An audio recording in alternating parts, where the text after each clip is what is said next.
Now the thing is, we're all born with the ability to breathe, but I can bet you anything that the average person doesn't breathe nearly well enough in order to sustain a good quality sound on a saxophone or another wind instrument, unless he or she properly practices that technique.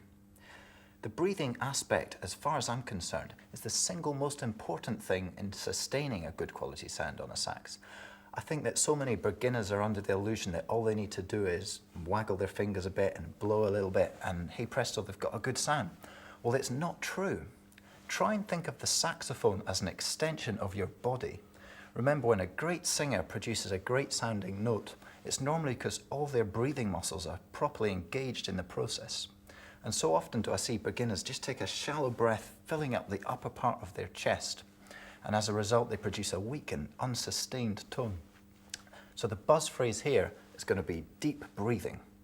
If we can learn to breathe properly, then we really set the basis for producing a good quality sound throughout the entire range of the instrument.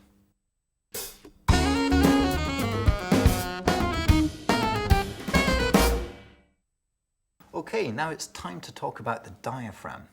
Not only is it a really hard word to spell, but it's also a dome-shaped organ, if you like, which is situated here just below the rib cage and above the abdomen.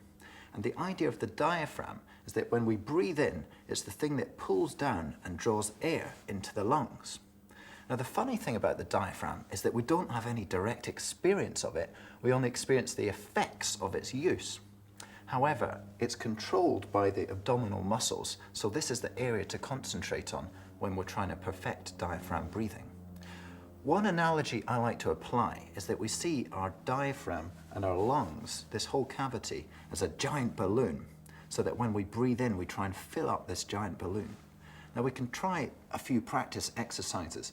If we just place our hands around here, such that we're just touching the lower part of the ribs around the front, and with our thumbs, we're also touching the ribs at the back.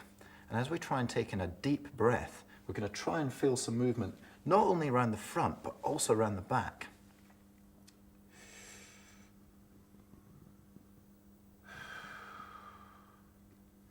Now, as I do that, I feel a little bit of expansion around the back, and when you get that expansion, you know that you're really in business. So let's put the embouchure and breathing aspects into practice and try playing a long note on the saxophone. Now, if you remember from before, we had our two thumbs in position here and here. We've not talked about any particular fingering yet. So when we just blow down the saxophone without choosing to play any fingering, we get what we call an open C sharp. So here we go.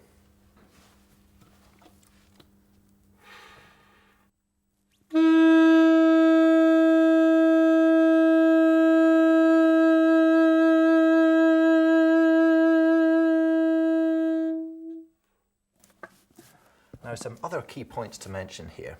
It's really important to try and avoid putting tension into all the wrong parts of the body. So the muscles around the neck, the shoulders, the chest, the back. Just try really relaxing when you're playing these long notes. The only tension should be in the muscles around the abdomen, which controls the diaphragm, remember. So as I reach the end of the long note, the feeling that I've emptied my lung capacity and my diaphragm pushing muscles have gone to their limit. So this time I'm going to play the note again, and I'm going to place my hand just here and try and feel for that movement in the ribs as I reach the end of the long note.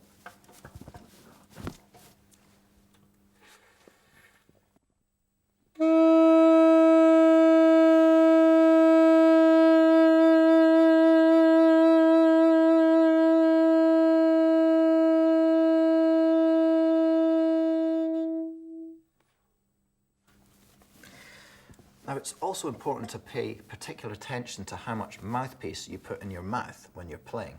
If we put too much in, we tend to sound a bit like a set of bagpipes, something like this.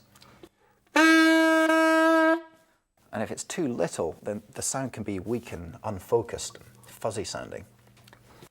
And a bit flat you'll hear there as well. But if we get it just right, then we get a balance of the two and get a nice full-bodied sound.